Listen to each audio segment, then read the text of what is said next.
Wall Street জার্নালের একটা আর্টিকেলে world wide রিসার্চের একটা রেজাল্ট পাবলিশ হয়েছিল, যেখানে বলা ছিল যে এই দুনিয়ার টপ 10% লোকের কাছে 90% ধন সম্পদ আছে, আর বাদবাকি 90% লোকের কাছে মাত্র 10% ধন সম্পদ আছে।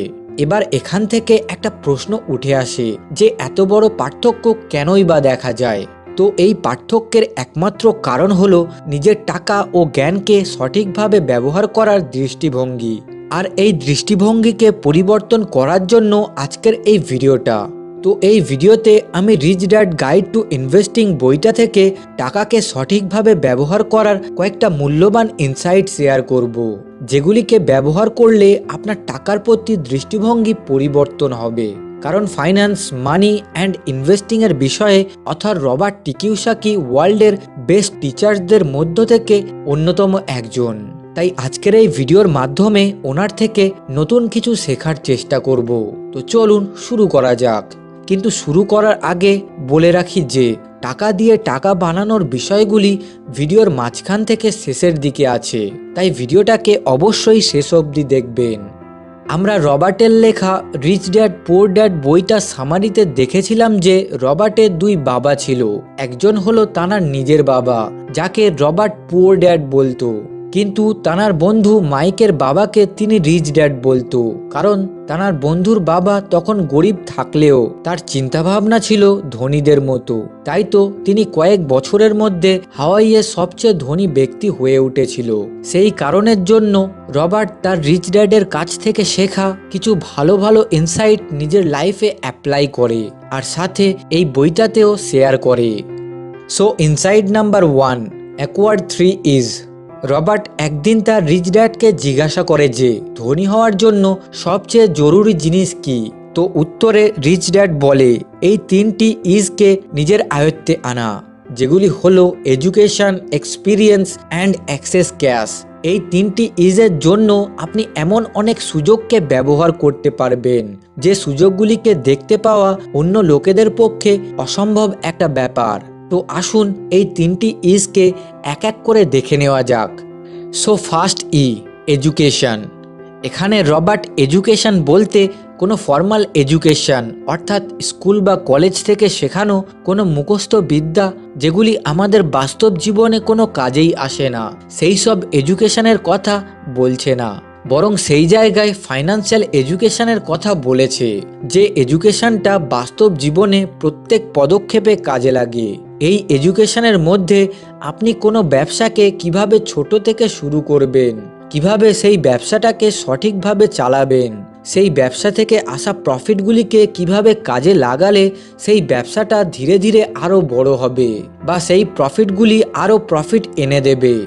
এছাড়াও আপনি যদি আপনার টাকাগুলিকে অন্য কোনো কোম্পানিতে ইনভেস্ট করতে চান, তাহলে আপনাকে কোম্পানির ফাইন্যান্সিয়াল স্টেটমেন্টগুলিকে পড়া শিখতে হবে, অর্থাৎ কোম্পানির cash flow statement, balance sheet, এই সব কিছুকে পড়া শিখতে হবে। আর এগুলি শিখলেই তারপরে আপনি টাকা দিয়ে টাকা বানানোর যোগ্য তৈরি হবেন। সেকেন্ড ই, এক্সপিরিয়েন্স। রবার্টের রিচ ড্যাড ছোটবেলায় রবার্টকে ব্ল্যাঙ্ক ফাইন্যান্সিয়াল স্টেটমেন্ট দিয়ে বলতো এটাকে ভরো, কারণ এটা ভরলে রবার্ট নতুন একটা এক্সপিরিয়েন্স পাবে। রিচ ড্যাড জানতো যে বিজনেসকে শেখা আর একটা ভালো ইনভেস্টার হওয়ার সবথেকে ভালো উপায় হলো সেই জিনিসটাকে প্র্যাকটিক্যালি করা। তাই তো সে বারবার রবার্টকে এই সব কাজগুলো দিত। তো রবার্ট সেই ব্ল্যাঙ্ক ফাইন্যান্সিয়াল স্টেটমেন্টে অ্যাসেটস অ্যান্ড লাইবিলিটিসের কলামগুলিকে ধীরে ধীরে ভরতো, আর সেখানে ভুল করে সেই ভুল থেকে শিক্ষা নিত। কারণ সে জানতো যে এডুকেশনকে বাস্তব জীবনে অ্যাপ্লাই করার পর সেখান থেকে যে অভিজ্ঞতা পাওয়া যায়, সেই অভিজ্ঞতাটা আমাদের জীবনে চলার পথকে সহজ করে দেয় আর সারা জীবন কাজে আসে। থার্ড ই, এক্সেস ক্যাশ। এই এক্সেস ক্যাশ নিয়ে এত চিন্তা করতে হবে না, কারণ আপনার কাছে যদি প্রপার এডুকেশন অ্যান্ড এক্সপিরিয়েন্স থাকে, তাহলে টাকা নিজেই আপনাকে ফলো করবে। আর যখন আপনার কাছে অতিরিক্ত টাকা আসবে, তখন আপনি আগে থেকেই জানবেন যে সেই অতিরিক্ত টাকাকে কিভাবে ব্যবহার করলে সেখান থেকে আরও টাকা জেনারেট হবে। Insight number 2, take right decision. প্রত্যেকটা লোকের কাছে নিজের লাইফে 3টি চয়েস থাকে, number 1 security, number 2 comfortable situation, number 3 take risk to get rich. Security mindset যুক্ত লোকেরা জব সিকিউরিটির পিছনে দৌড়ায়। এরা এদের বাচ্চাদেরকে বলে স্কুলে যাও, ভালোভাবে পড়াশোনা করো আর ভালো নাম্বার নিয়ে আসো, যাতে তুমি বড় হয়ে ভালো একটা চাকরি পাও। কমফোর্টেবল মাইন্ডসেট যুক্ত লোকেরা একদম রিস্ক নিতে পছন্দ করে না। এমনকি এরা যদি এদের টাকাগুলোকে কোথাও ইনভেস্ট করতে চায়, তাহলে এরা শুধু ফিক্সড রিটার্ন যুক্ত ইনভেস্টমেন্ট ইনস্ট্রুমেন্টকে ইনভেস্টমেন্টের জন্য বেছে নেয়। কিন্তু সেই জায়গায় রিচ মাইন্ডসেট যুক্ত লোকেরা জানে যে রিস্ক না নিলে জীবনে বড় হওয়া খুব কষ্টকর। তাই এরা এদের লাইফে প্রায় সবসময় ক্যালকুলেটেড রিস্ক নেয়, ফলে অবশেষে এরা ধনী হয়। যেখানে একটা সাধারণ মানুষ রিস্ক নিতে ভয় পায়, সেখানে একটা ধনী ব্যক্তি রিস্ককে প্রায়োরিটি দেয়। কারণ এরা রিস্ককে কমানোর জন্য এদের ফাইন্যান্সিয়াল নলেজকে কন্টিনিউয়াসলি বৃদ্ধি করতে থাকে। কারণ এরা জানে যে মোট দু ধরনের দুনিয়া হয়। নাম্বার 1 প্রয়োজনের থেকে কম টাকাযুক্ত দুনিয়া, নাম্বার 2 প্রয়োজনের থেকে বেশি টাকাযুক্ত দুনিয়া। প্রয়োজনের থেকে কম টাকাযুক্ত দুনিয়াতে সিকিউরিটি অ্যান্ড কমফোর্টেবল মাইন্ডসেট যুক্ত লোকেরা অবস্থান করে, কিন্তু ধনীরা প্রয়োজনের থেকে বেশি টাকাযুক্ত দুনিয়া থেকে বিলং করে। এবার আমাদেরকে বেছে নিতে হবে যে আমরা নিজেদেরকে কোথায় দেখতে চাই। তাই এর জন্য আপনি ভেবেচিন্তে ডিসিশন নিন, কারণ এখন আপনার একটা ডিসিশনের ওপর আপনার ভবিষ্যৎ নির্ভর করবে। So choose right decision. Insight number 3 types of income. প্রত্যেকেই নিজের লাইফে এই 3 ধরনের ইনকামকেই নিজের আয়ের উৎস বানাতে পারে, যেগুলি হলো active income, passive income and portfolio income. সবাই নিজের ক্যারিয়ারে শুরু করে অ্যাক্টিভ ইনকাম দিয়েই। অ্যাক্টিভ ইনকাম মানে হলো time is equals to money, অর্থাৎ আপনি যতক্ষণ কাজ করবেন ততক্ষণই আপনার ইনকাম হবে, আর কাজ না করলে আপনার ইনকাম বন্ধ হয়ে যাবে। ফর এক্সাম্পল, যদি আপনি কোনো দোকানদার হন, তাহলে আপনি যেদিন দোকান খুলবেন সেদিন আপনার ইনকাম হবে, আর যেদিন দোকান খুলবেন না সেদিন আপনার ইনকাম বন্ধ হয়ে যাবে। তাই অথর রবার্ট কিওসাকি এই অ্যাক্টিভ ইনকামকে র্যাট রেস বলেছেন।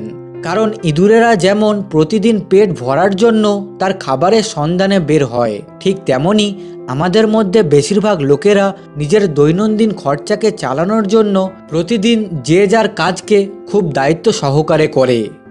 এবার প্রশ্ন হলো যে আমরা যদি এই র্যাট রেসের হাত থেকে বের হতে চাই, তাহলে আমাদেরকে কি করা উচিত? তো এর উত্তর হলো বাকি দুটি আয়ের উৎসকে তৈরি করা উচিত। তো অ্যাক্টিভ ইনকাম থেকে অল্প অল্প টাকা বাঁচিয়ে সেই টাকাগুলিকে কাজে লাগিয়ে আপনি নিজের জন্য প্যাসিভ অ্যান্ড পোর্টফোলিও ইনকামের উৎস তৈরি করতে পারেন। প্যাসিভ ইনকাম মানে হলো কোনো কাজ না করে বা অল্প একটু কাজ করে তুলনামূলকভাবে বেশি টাকা ইনকাম করার উপায়। প্যাসিভ ইনকামের একটা উপযুক্ত উদাহরণ হলো এমন কোনো ব্যবসা যেখানে 10-এর বেশি কর্মচারী কাজ করে, অর্থাৎ যে ব্যবসাকে চালানোর জন্য তার মালিকের দরকার পড়ে না, বা মালিকের অল্প একটু ইনভলভমেন্টেও ব্যবসাটা খুব সুন্দরভাবে চলে। এই রকম ব্যবসা থেকে আসা ইনকামকে পিওর প্যাসিভ ইনকাম বলা হয়। At last, portfolio income. এই ইনকামের ক্ষেত্রে আপনার টাকা আপনার জন্য দিনের পর দিন কাজ করে আরও টাকা জেনারেট করে। এই পোর্টফোলিও ইনকাম করার জন্য আপনাকে ইনভেস্টমেন্ট জগতে পা দিতে হবে। এখানে আপনি আপনার টাকাগুলোকে share market, mutual fund, bond, বিভিন্ন কারেন্সি, বিভিন্ন সরকারি স্কিম ও রিয়েল এস্টেটে ইনভেস্ট করে সেখান থেকে একটা রিটার্ন জেনারেট করতে পারেন। এই পোর্টফোলিও ইনকাম সমস্ত রকম ইনকামের থেকে বেশি হতে পারে, কারণ 1 লাখ টাকার 10% 10,000 টাকা হয়, কিন্তু 1 কোটি টাকার 10% 10 লাখ টাকা হয়। অর্থাৎ দিনের পর দিন আপনার পোর্টফোলিও ভ্যালু যত বেশি হবে, সেখান থেকে আসা ইনকামের পরিমাণও তত বেশি হবে। কারণ এই ইনভেস্টমেন্ট জগতে কম্পাউন্ডিং এর রিয়েল ম্যাজিক দেখা যায়, যেটা অন্য কোনো ইনকামের ক্ষেত্রে দেখা যায় না। তাই আমাদেরকে বেশি বেশি করে এই পোর্টফোলিও ইনকামের দিকে ফোকাস করা উচিত। আর এর জন্য পরের ইনসাইটটি আছে। এবার যদি আপনি এই 3 ধরনের ইনকামের বিষয়ে ডিটেলসে জানতে চান, তাহলে ভিডিওর এন্ড স্ক্রিনে একটা ভিডিও দিয়ে দেব, সেইখান থেকে সেই ভিডিওটাকে দেখবেন। So insight number 4, investing is not risky. বেশিরভাগ লোক মনে করে যে ইনভেস্টিং খুব রিস্কি, কিন্তু আসলে ইনভেস্টিং রিস্কি নয়। শুধু এই ব্যাপারে নলেজ না থাকার কারণে ইনভেস্টিংকে রিস্কি মনে হয়। অথর এই ইনসাইটটাকে শেয়ার করতে গিয়ে বলেন মোট 4 ধরনের ইনভেস্টার হয়। Number 1, accredited investor. এদের ইনকাম অনেক বেশি হয়, তাই এরা সমস্ত রকমের ইনভেস্টমেন্ট করতে পারে। Number 2, qualified investor. এদের কাছে টাকা থাকার সাথে সাথে ইনভেস্টমেন্টের বিষয়েও ছোট ছোট তথ্য থাকে, যেগুলিকে ব্যবহার করে এরা নিজের ইনভেস্টমেন্ট করে। Accredited investor and qualified investor, এই 2 ধরনের ইনভেস্টার সবসময় মার্কেট অথবা কোম্পানির বাইরে থেকে কাজ করে, তাই এদের ইনভেস্টমেন্টের ওপরে এদের কোনো কন্ট্রোল থাকে না। Number 3, inside investor. এরা নিজের কোনো ব্যবসা শুরু করে সেই ব্যবসাটাকে সফলভাবে চালিয়ে সেখান থেকে ভালো প্রফিট জেনারেট করে, আর সাথে যখন খুশি সেই ব্যবসাটাকে অন্য কারোর কাছে বিক্রি করে দিতে পারে। মানে কোনো ইনসাইড ইনভেস্টারের নিজের কোম্পানি তার কন্ট্রোলে থাকে। Number 4, sophisticated investor. এরাও নিজের কোম্পানি শুরু করে, কিন্তু সাথে সাথে বাইরে থেকে অন্য কোম্পানিকে অ্যানালাইজ করতে জানে, যাতে তারা অ্যানালাইজ করা কোম্পানিগুলিতে ইনভেস্ট করে তাদের টাকাকে বেস্ট রিটার্ন প্রোভাইড করাতে পারে। তো অথর রবার্ট আমাদেরকে সফিস্টিকেটেড ইনভেস্টার হওয়ার এম রাখতে বলেছে, কারণ 90%-এরও বেশি লোক কোনো কোম্পানিতে ইনভেস্ট করলে সেই কোম্পানির স্টকের দাম যদি অল্প একটু ক্র্যাশ করে তাহলে ভয়ে বিক্রি করে দেয়, কিন্তু কোনো কোম্পানির মালিক সেই কোম্পানির শেয়ারকে তার খারাপ টাইমে বিক্রি করে দেয় না, বরং লম্বা সময়ের জন্য হোল্ড করে রাখে, কারণ তারা জানে সেই সময় যদি বিক্রি করা হয় তাহলে নিছক বোকামি ছাড়া আর কিছু করা হবে না।